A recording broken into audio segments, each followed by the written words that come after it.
Good afternoon. I am Mitchell Dickens and welcome to Mitch Drive. I hit 100 subscribers today, and to celebrate hitting 100 subscribers, we're going to do a little special run today.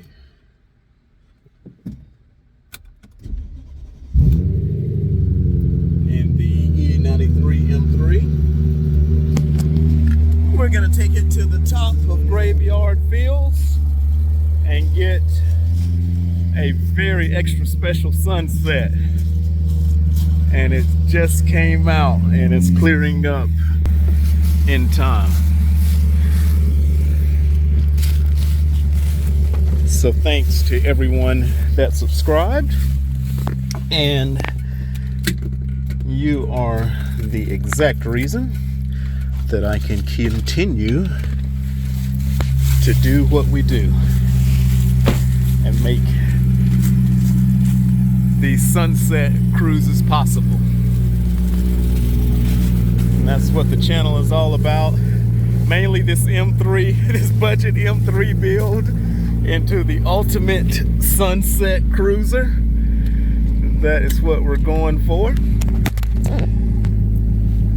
And also, this video specifically is going to illustrate how close some of these places are, and I just feel very fortunate that we basically have the Blue Ridge Mountains and the Blue Ridge Parkway is our backyard. So when I see people that know me in real life saying that coming to some of these places are on their bucket list, I'm like, yo, tomorrow is not promised. I mean, in all seriousness, we have today for sure, and nothing past that is guaranteed. Today is not even guaranteed. So these things that if the scenic cruises are on your bucket list, we're not waiting till we get close to kicking the bucket. Subscribe to my channel, send me a message, email me, text me. We'll make it happen. Like, it's literally getting you to North Carolina. Flights are cheap right now. And like I said, especially if you know me in real life, if you're related to me and you've never been to North Carolina,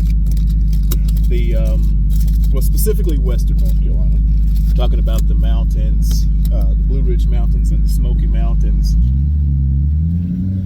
that area. I specifically live in Asheville, so it's just a matter of getting you here. And like I said, we're going to show you exactly how close the Parkway is to where I actually live. And conversely, if you're in North Carolina and you have never been to a Florida beach, that is just unacceptable. Like, we can't be friends if you have never been to a Florida beach. Like, I've driven to Destin and Daytona just to see the sunrise or the sunset. These things are possible. And ooh, there is a nice M4.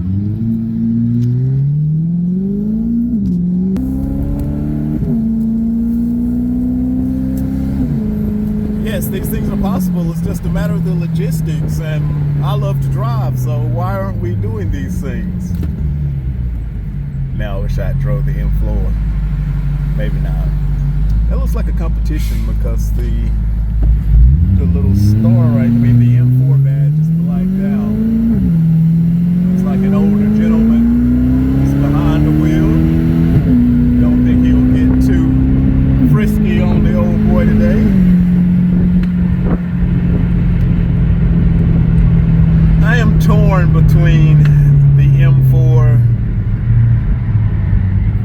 and, of course, what we're in, the E93 M3, but that is also coming from the convertible perspective. I think most M3, M4 drivers are going to be for the coupe or the sedan.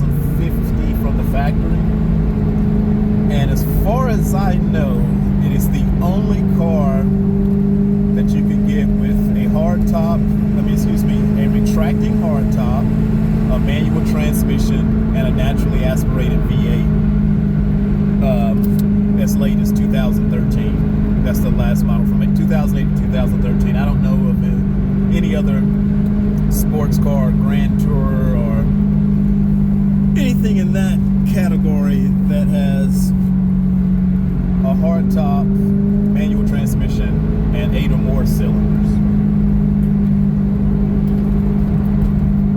And for me, those are just all the boxes that I want checked.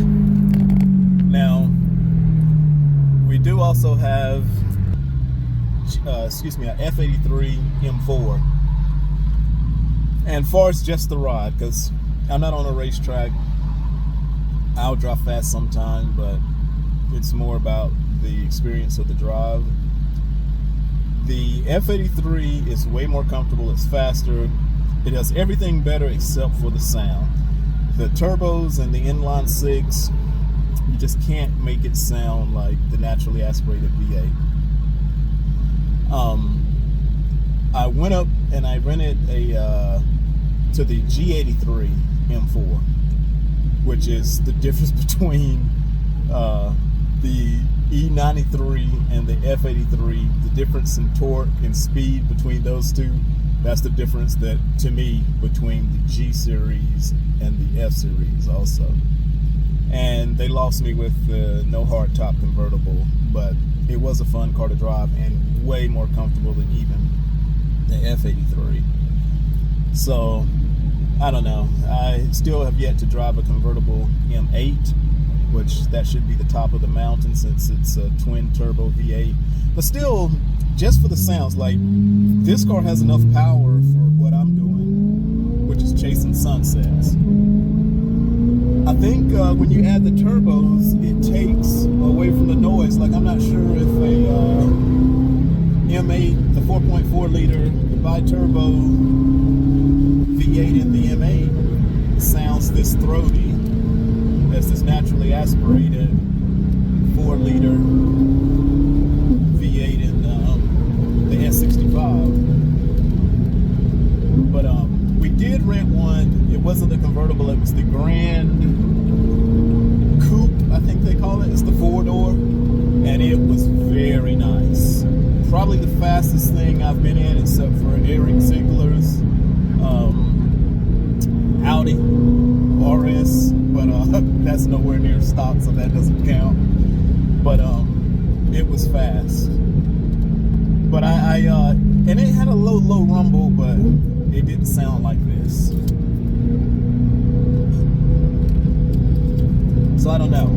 Ideally, I would take a 2020 F83 competition.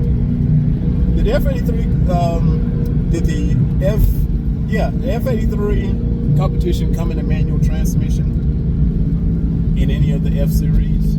I've never seen one. I've driven an F83 convertible competition, but I've never seen one in a manual. But if it does exist in a manual, the dream car for me would be a F83 competition with this engine in it.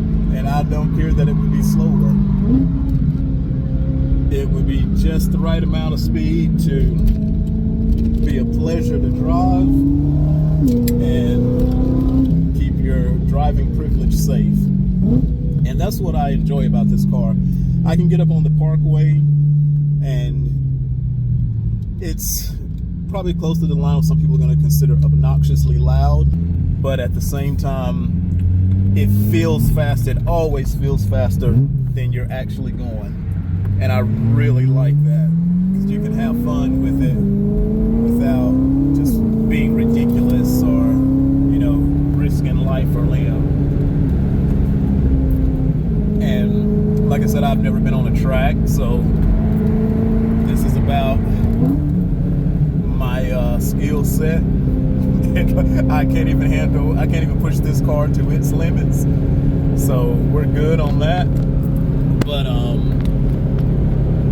the F83 is a totally different world. It does not make much noise at all, and when it is making noise, when you're coming from this car directly to that one, it doesn't feel as fast as you're actually going, and that can be a problem when it's not a competition, it's just the regular one, but it has like over 100 foot-pounds more torque.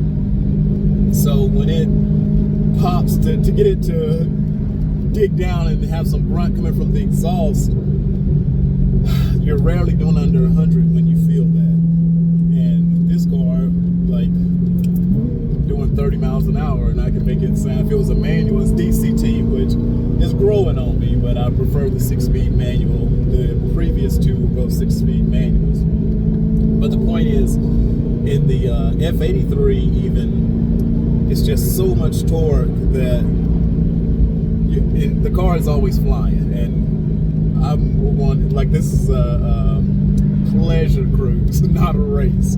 So that's what I'm going for. But I still want the power there.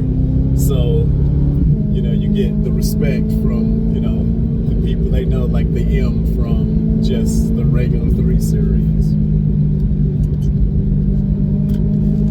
But it may have some things in the works where we're gonna try, I don't even know the nomenclature on the M8s. I just know they're M8, I don't know what letters or represent them. But coming up in December, we're gonna make another trip to Key West and do a giveaway, and try and decide what to rent for it. And I'm probably gonna take both of these cars, and be a great video opportunity. We are still in color season. This is probably about the end of it now. You see the trees are getting a little bare. And once we start climbing, I think most of them will be gone when we get to the top of the garden where we're going.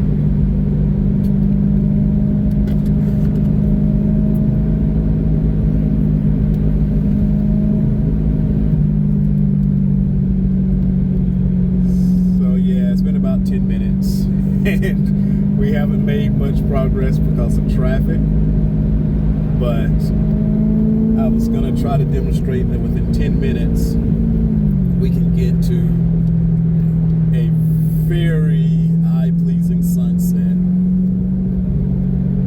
under normal conditions. But again, it is color season, so the traffic is to be expected, and so we just deal with it.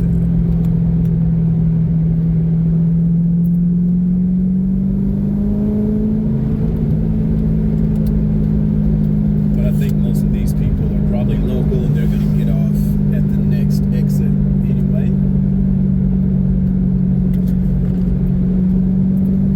Which gives us time to enjoy what's left of the fall foliage.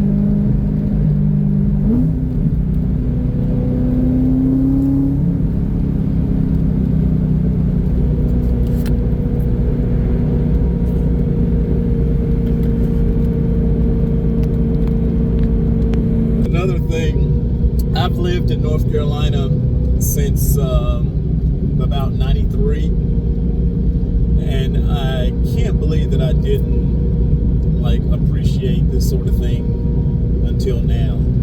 Like the overwhelming majority of my life. Same with I'm originally from Marianna, Florida, and I go back home every chance I get, but I never paid attention to the beaches in Florida until I moved to North Carolina.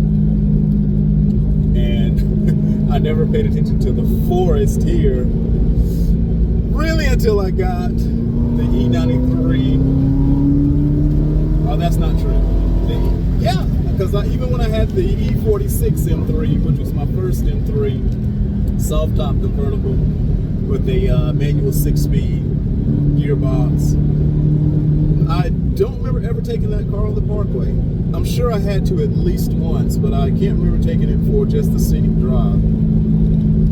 I did drive it to Florida a couple of times, but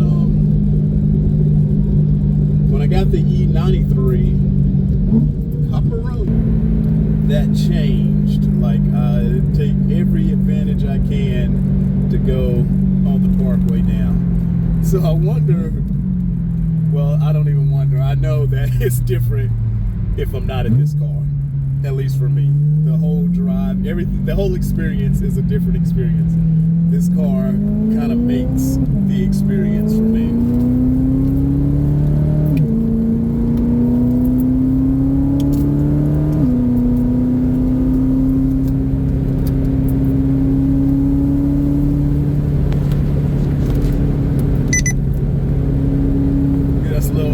layer of protection there, just in case.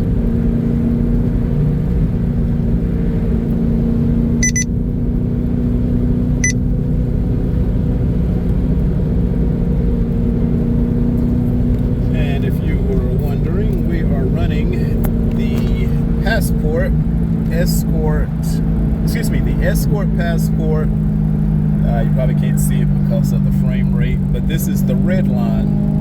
It is invisible to radar detectors, and it has the longest range. I have it and also the 360 Max, and I do a lot of comparison with them. We'll make a video here soon comparing the two, but there's a noticeable difference in the range of the red line, and also it's a little more sensitive, I think. But I like both of them. They're both wonderful detectors. So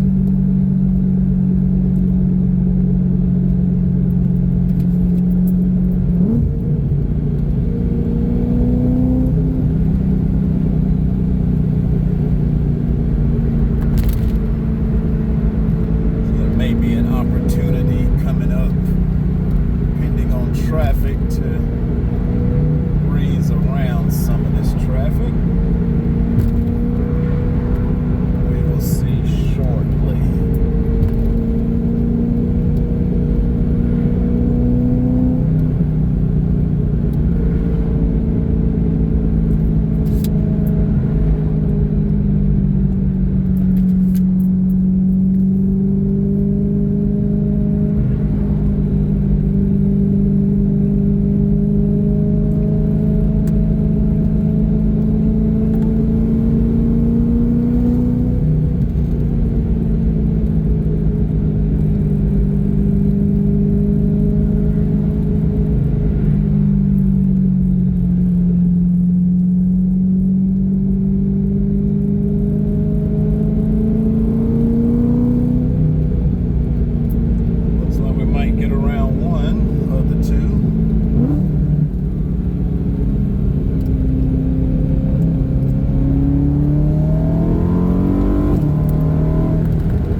That may be a government tag. I can't tell. It just says permanent or government or something, but not somebody that I'm going to pass. Yep, U.S. permanent, so that's like a Forest Service vehicle. So we'll keep it a little tame. Do not want any driving awards. And that's the beauty of this car again. Like, I can't emphasize that enough. This car feels faster than it is, so you can have fun in it without going fast, which keeps the driving privilege safe. We don't need any driving awards. I've had more than anybody that's watching this video, probably everybody that's going to watch this video combined. Just trust me on that. But believe it or not, I have never gotten a ticket in an E93 M3. Never.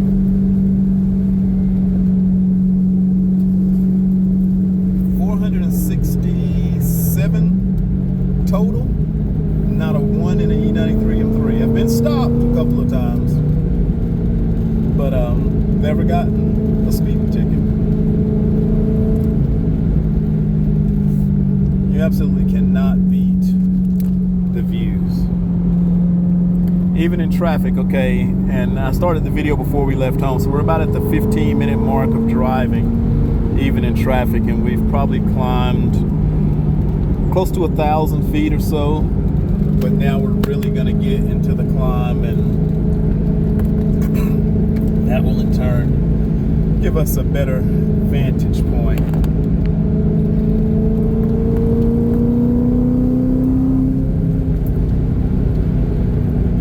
Get some of the rock faces, we'll get a little echo off of the rocks going through the canyon.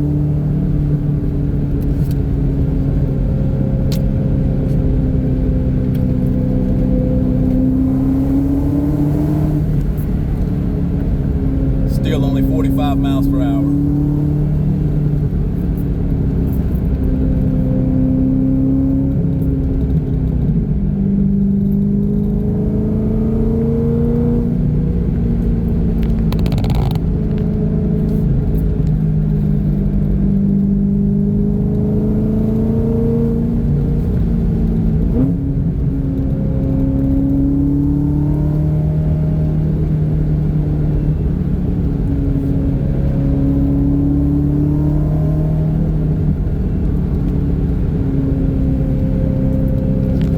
This is a great spot for a sunset that's close to the house, that is literally inside of 20 minutes from the house.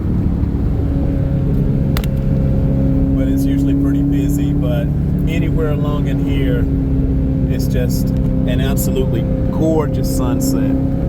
So you see people like waiting here for it to set. We're probably about an hour, not even an hour, about 40 minutes from the sunset, and therein lies the chase. The most frustrating thing is when I get so close and then have two cars or more, it can be just one car, cost me 3 minutes from seeing the sunset. Because very rarely do I get out of the car or go places where like I have to walk to see something. Today we're gonna walk up a trail, like a 15-minute hike, and I am way out of shape.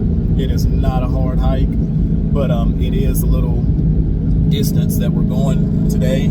And I've been to most of them where I just drive and then park and watch it set. There'll be a car sometime, like really it comes down to 2 or 3 minutes from the actual sunset, just because you got behind a slow car.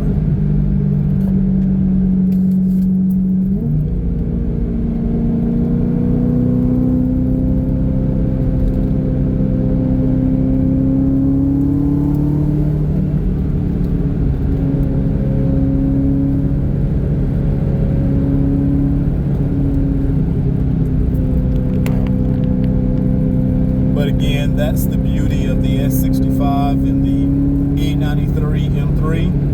Listen to me rambling off the nomenclature. I can hold it here and just listen to it sing.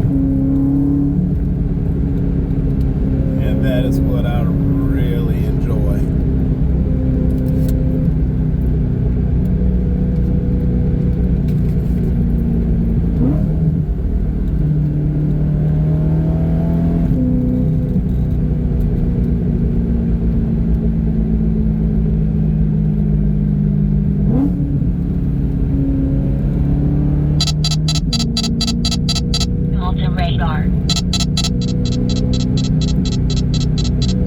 Okay, so you heard when it went off. We're going to say it's at the 24-minute, 33-second mark. And it'll probably be another minute or two until we see him. It is an excellent radar detector.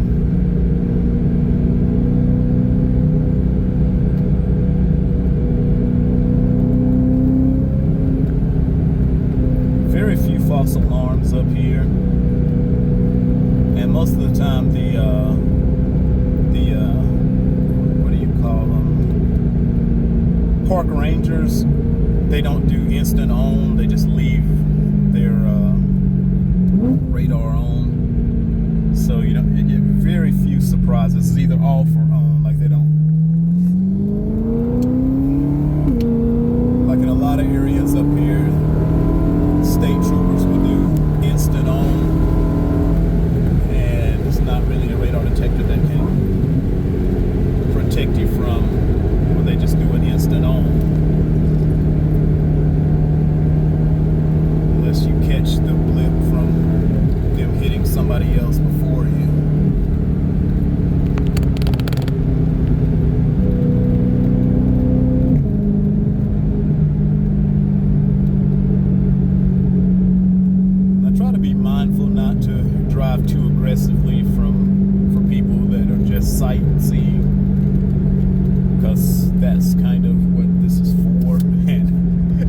racetrack. Now, Tail of the Dragon is totally different. Tail of the Dragon, if you're sightseeing and not letting vehicles that are there to drive the road fast as possible by, then you're being a jerk. And that's kind of like the, what do you call it? The etiquette of the road up there. You pull off or, you know, wave them around if you're going slower than whoever's directly behind you. Not so much on the Blue Ridge Parkway, though.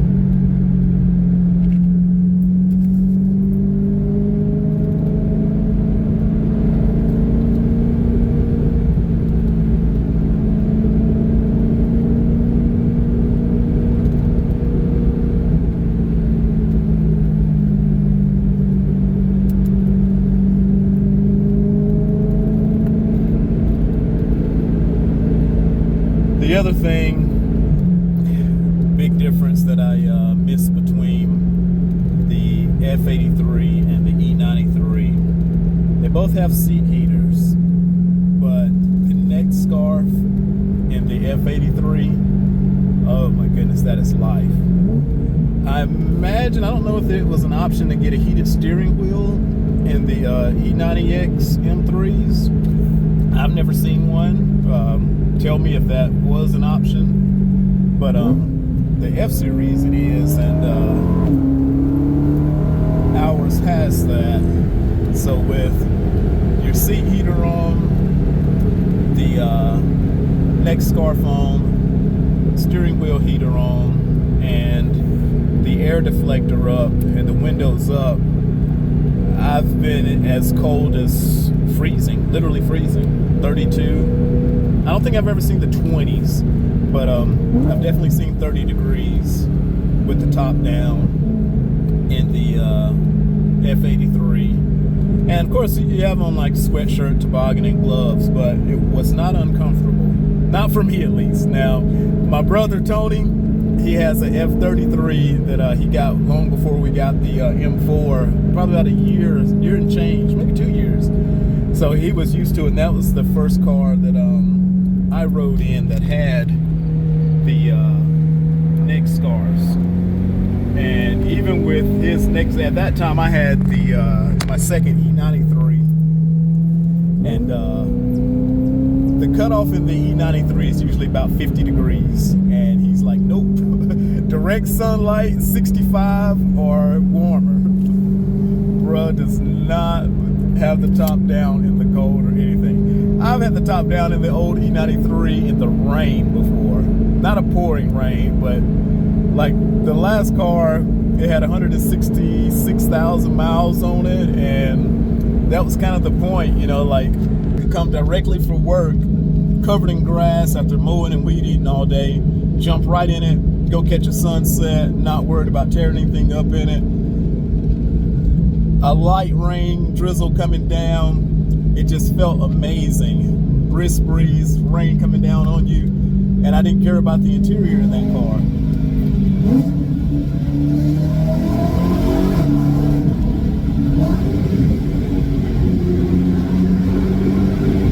If only they were not in front of me,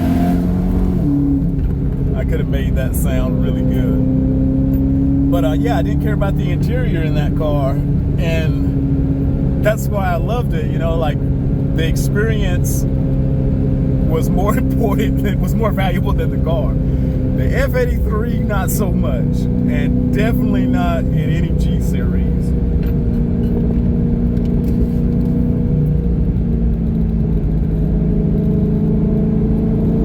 So we're approaching the 30-minute mark, and we're probably close to 3,500 feet, if not higher. The views are really starting to get more and more amazing.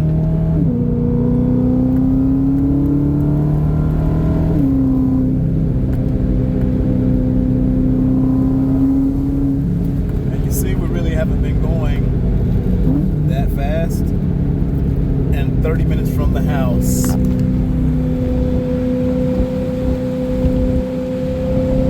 30 minutes, but only 15 miles. not even 15.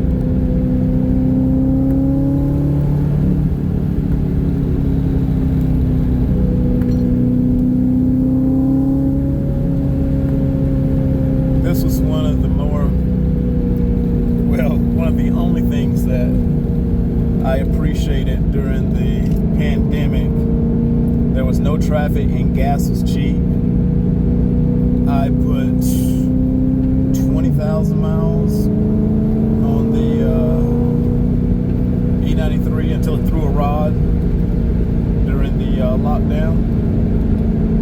So yeah, we were locked down from April till the summer. In 3 months, I put 10,000 miles on the car. Then at the end of that November, it threw a rod. Broke my heart. With 166,000 miles. I thought that, I didn't think it was a myth, but I just thought that if it was going to happen, it would have happened before then. And I was wrong.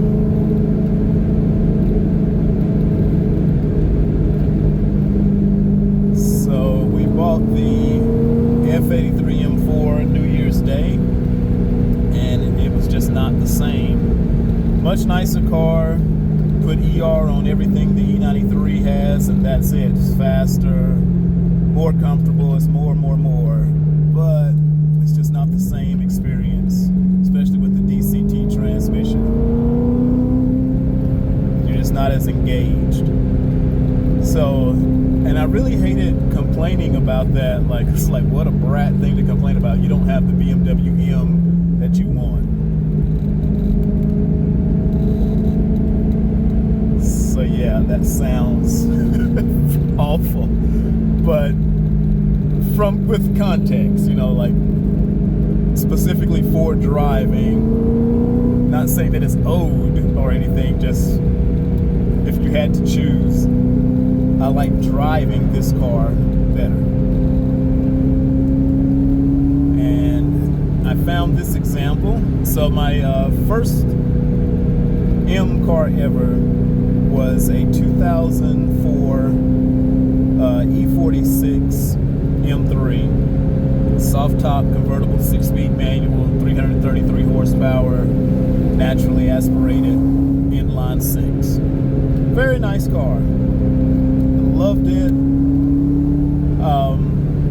Sold it. It wasn't practical at the time. I was married, had a total of 5 kids at home, and I was the only one that could drive other than my wife. So it wasn't a very practical car when you have that big of a family. So we sold it. In 2010, I got my first E93 M3. It was an 08 E93 hard retracting top, 6-speed manual. Bought it with 20,000 miles on it. Went all the way to Fields of Orlando to get the car. Absolutely love that car. But bought it a little prematurely and ended up having to sell it. Still had the family at home. Bought it in 2010 and I think sold it in 2012-ish. Didn't have it but a little bit of time. Had under 40,000 miles on it when I sold it. And I kept in touch with the guy that I sold it to, and he traded it or sold it to get a Mustang GT 350, and I wish he had just told me before. I would have probably given him what he paid me for it to get it back. But so that was the first E93, and I went until 2018 until I got the last one, and it was also an 08. 6-speed manual, naturally aspirated V8. Love that car. Kept it till last November when it threw the rod.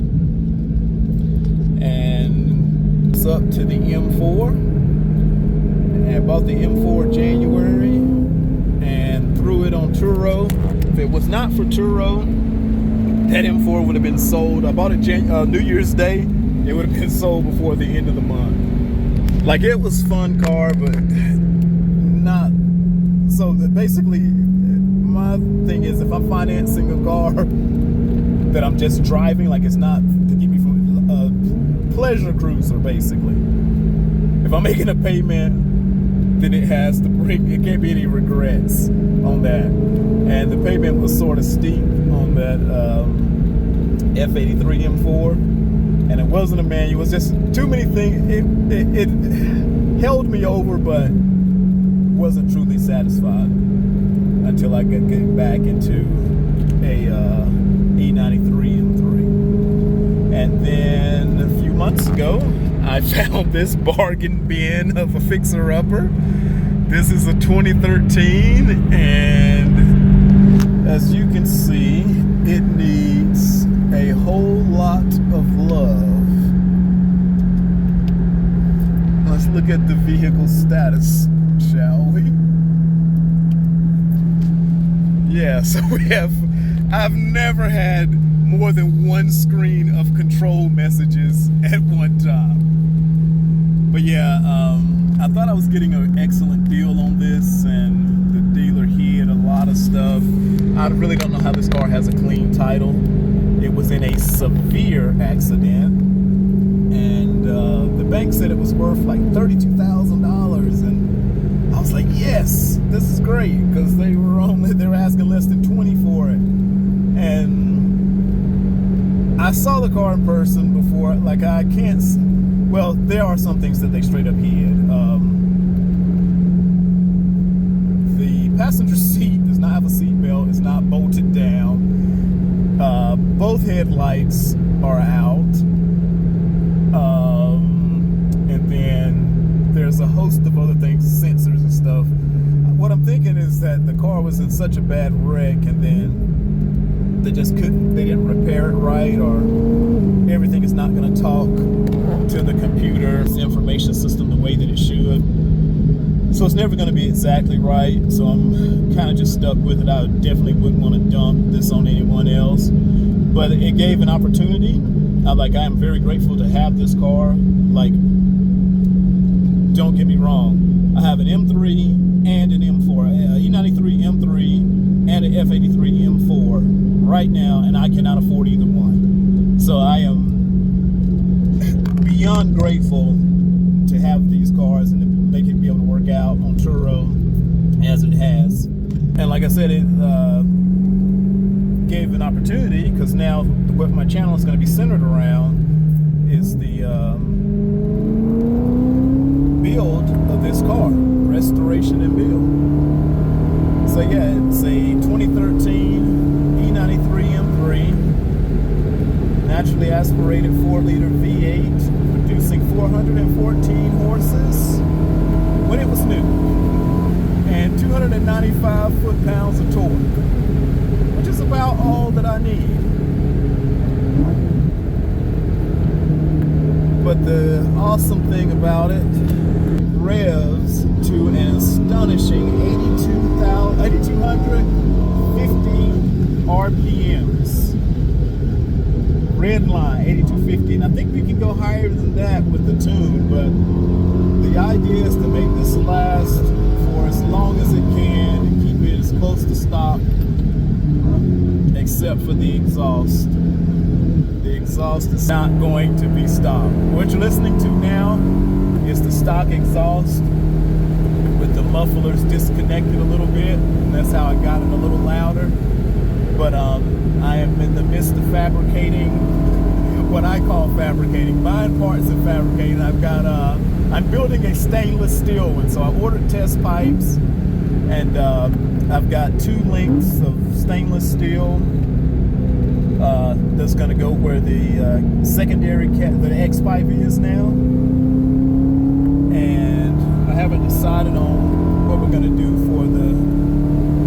back portion, but I may just leave it stock. I may just see how it sounds. The second M3 was straight pipe. Removed the X pipe, still had the primary cats.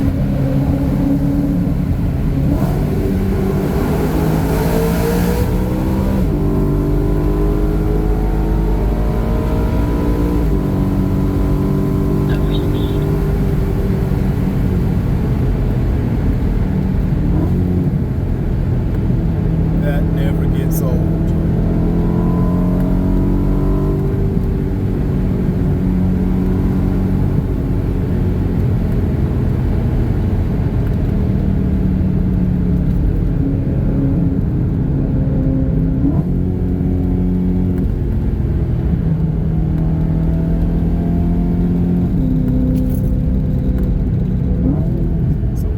To the top of that mountain up there.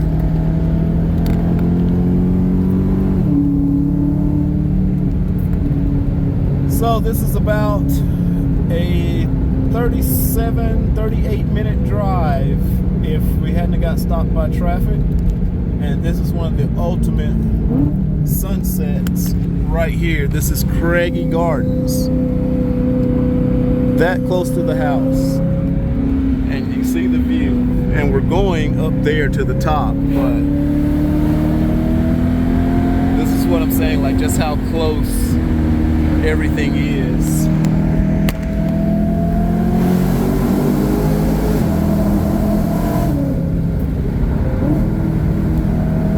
And that's why the F83 M4 has done so well on Turo. I mean, look at the drives that we have right here. It's just fantastic.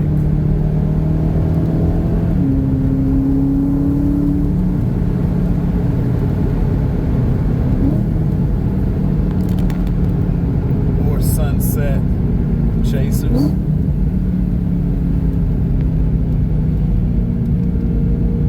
Oh, these might be some nice cars here. Oh shit.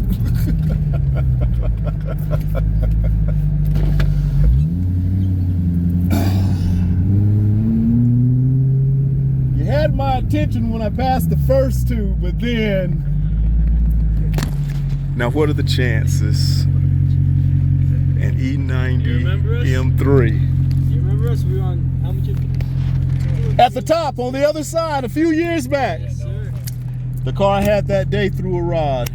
November of last year. That's crazy. This is, I just got back into this one 2 months ago.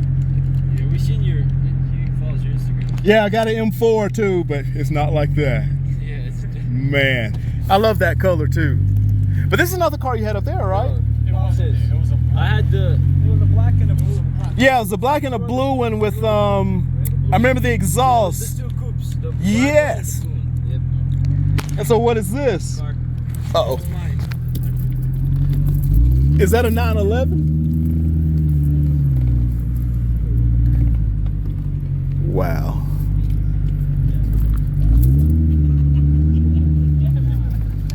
This is what I'm saying, this close. Look at the view, look at the cars, like, this is just, it's like fantasy. I'm gonna try to make it to Mount Mitchell before the sun sets. Good to see y'all.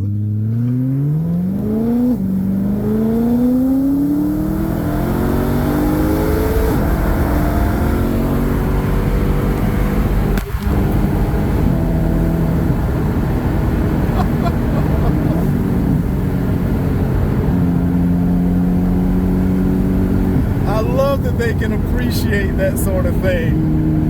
You know, like, I knew I wasn't the only one that, you know, like this is appealing to. And I just get so much joy from just the drive and the scenery and good God, that noise.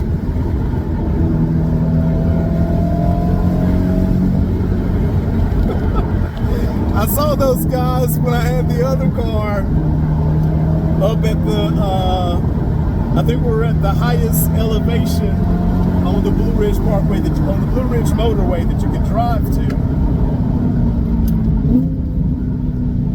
And we did a little exhaust test. I'll link you to the video of it.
lights come on.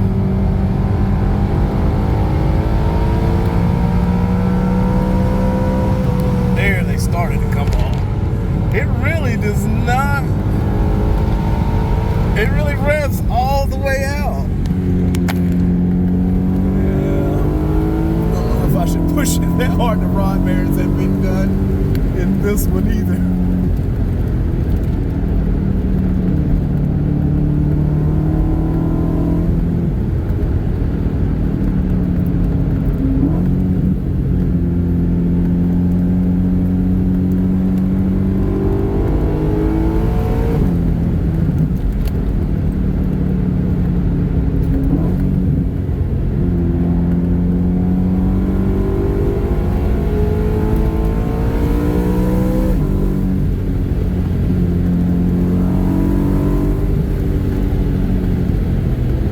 What I'm chasing, well, until the this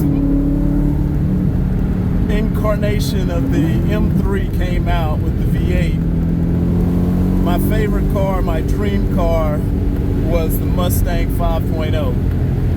Specifically the like 89 to 93 body style. Those were my favorite, but I love the sound of all of them. Then this came out with the hardtop convertible, and that just took the cake.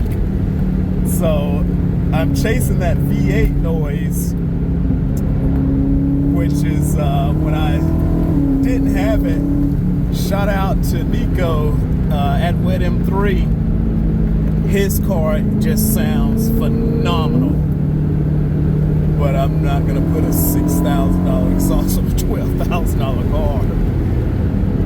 So I'm gonna see what my little homemade stainless steel version will do, and then later on, once we find the nice manual, I think I will end up with that bonus titanium exhaust. I've been to 3 of the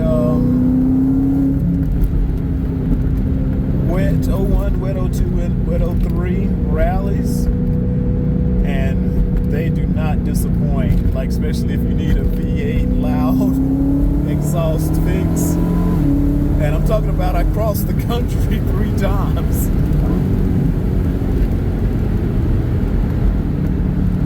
But yeah, so that's the sound that we're chasing. And my last one, it was straight piped with Borla Sport exhaust, and it sounds really good. I'm gonna put the link into some clips or a little snippet in this one to show how the last one sound.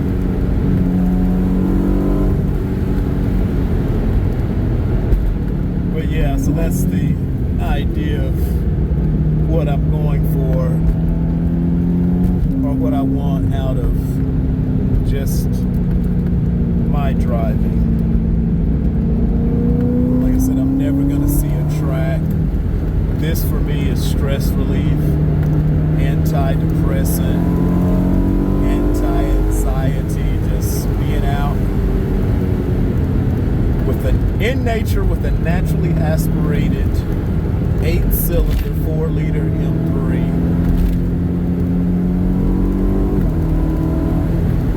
In this gorgeous scenery,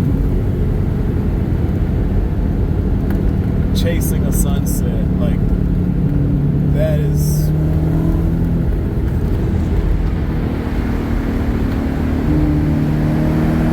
and making YouTube videos. That is beyond dream. It's more like fantasy.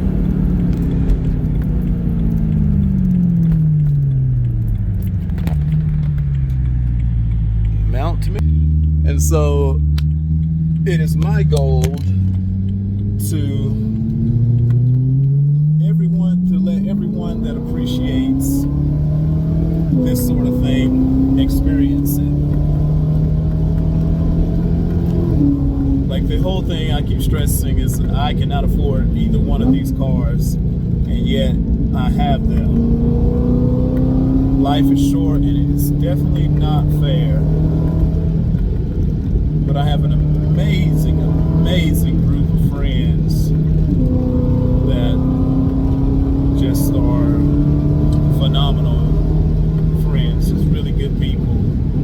And I've been really fortunate to have some of the experiences that, despite working all of my, even before adult life, I probably could not afford. So now that we have a way to potentially make money off of the internet, social media, YouTube, that is what I'm going to use it for. Any subscriber that's a decent person, if you want to drive the digging anywhere in western North Carolina, let me know. I have an M3 and an M4 to enhance your experience. And while I've been running my mouth, we have missed the sunset. See how we've lost light? We are on the other side of the mountain, but even the sky is dim. I think we just missed it. But we're still inside of an hour, and a bunch of this time I was going slow and I stopped to talk to the guys back there. I just made a mess. Spilled my coffee. And still, we're at 57 minutes, so about 50 minutes of drive time. And we're almost to the summit of Mount Mitchell.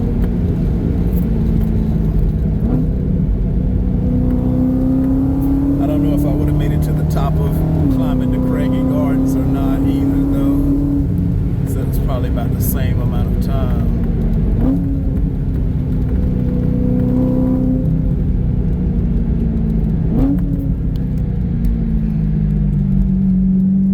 Sounds like I hear a difference in the intake.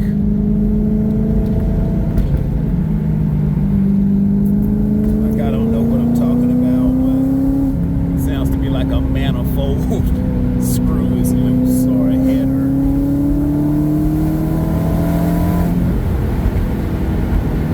Oh, we didn't miss the sunset. It's just behind a cloud.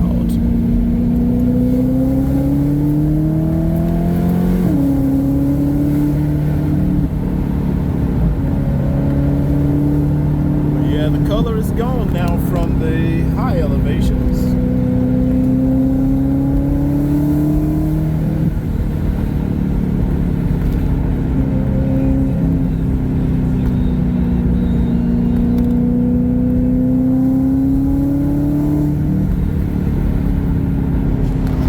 Even in low light, that is just a gorgeous, gorgeous view.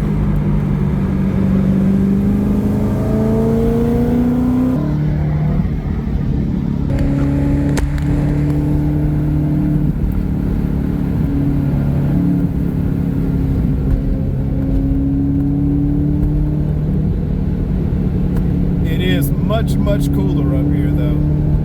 Noticeably cooler. 44 degrees up here, and it was almost 70 back in town.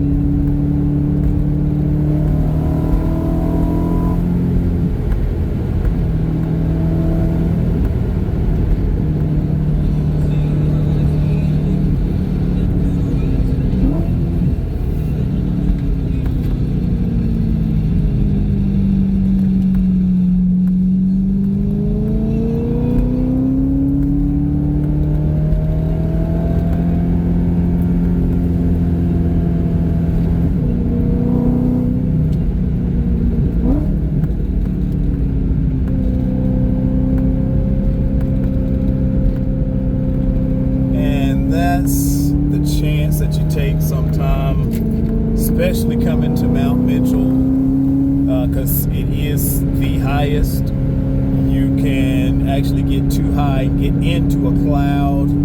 So like we're literally in the cloud now, so we won't be able to see the sunset. It's gonna look cool on the hyperlapse video because you'll be able to see the cloud moving. Sometimes they blow fast enough that you can see them even in regular time. Makes a cool camera trick effect in the headlights. But we don't have working headlights, so I guess we won't be able to do that.